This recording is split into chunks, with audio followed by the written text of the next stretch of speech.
You know, you've always got hesitation when you tell a congregation that you're going to have 10, 12 men coming out of prison, staying at a house and worshiping with you. This church had never been involved in anything like that before. There was a lot of questions, a lot of, what's going to happen, what's it really going to be like. But we worked through that. The Imparted Change came down. They did a lot of extensive training. It wasn't just show up and do this. They went through and did training after training, and finally they prepared us well for what was going to happen and how we should act, and did their job, and we took over and did ours, and it worked out very well. The Mercy House is just a place where God's presence is a place for men who are, starting over, a new creation, to feel at home and to walk with the Lord. It's an environment that's created to start again. I hear about the Mercy House through my classification officer in prison.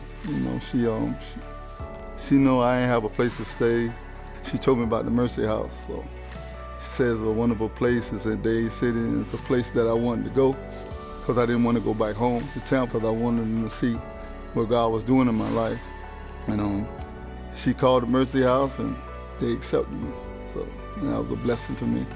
Generational change came about to provide space for those that really want to be discipled by the Lord in a safe space with accountability, with structure, mentors, the body of Christ coming out of the four walls and loving on these very vulnerable people in our communities and loving them well and into wellness. Man, God just opened my eyes to saying that really I can trust these people because there's no hidden motives behind it. There's just people that really want to love you. One of the things that a lot of men miss or don't have is the opportunity for someone to grab and lock arms with them and to walk life through with them. These men have made a choice that they want to build their life with Christ.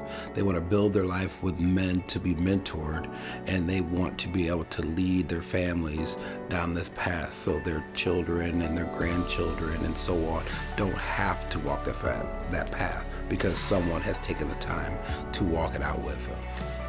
Okay, a mentor for me is being there for the man.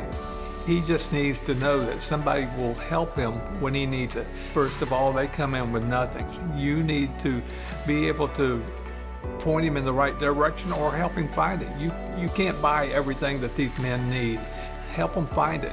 The next thing you need to do is help them find a job. They need to be self-sustained in their life.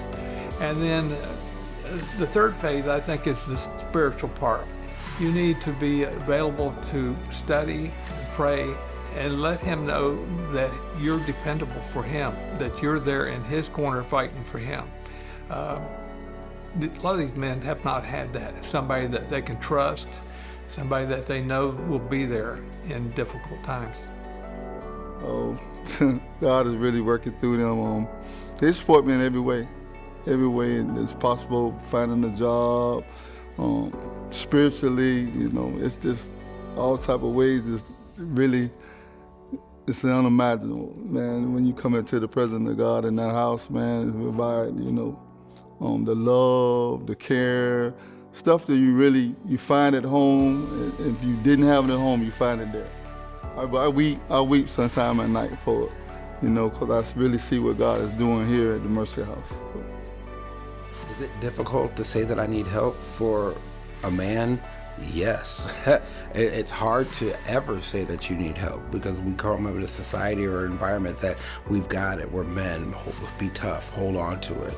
Once they make that initial step, that's the first part of several steps that they're going to have to take to realize that it takes a village, a community, to help them get where they need to go.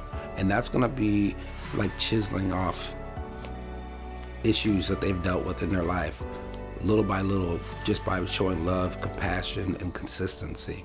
And with all those things, then they'll be able to get to the other side of it. Don't let your circumstance define you.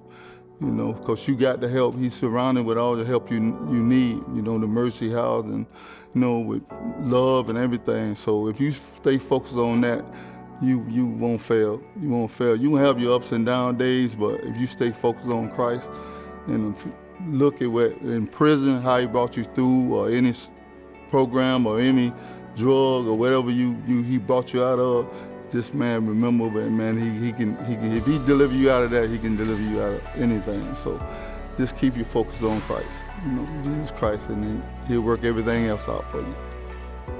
We need more churches that will step out in faith, especially for this community. You know, our debt has been paid. We have a new life together, and so there's opportunities that churches have with many men and women that are starting over, starting anew, and what better place to be, you know, in partnership or in mission here locally. You know, so many times we're focused in overseas, but we have those needs right here. We're over a year later, and you see the men show up here. They're just, like I say, nobody questions the men. They're part of us. And the people have seen how it can work. They've seen the success stories. We've had people go through the program, and we've had one graduate now, Anthony. And so when you start seeing the successes of the program, you start saying, oh, now I see it. Now I get it.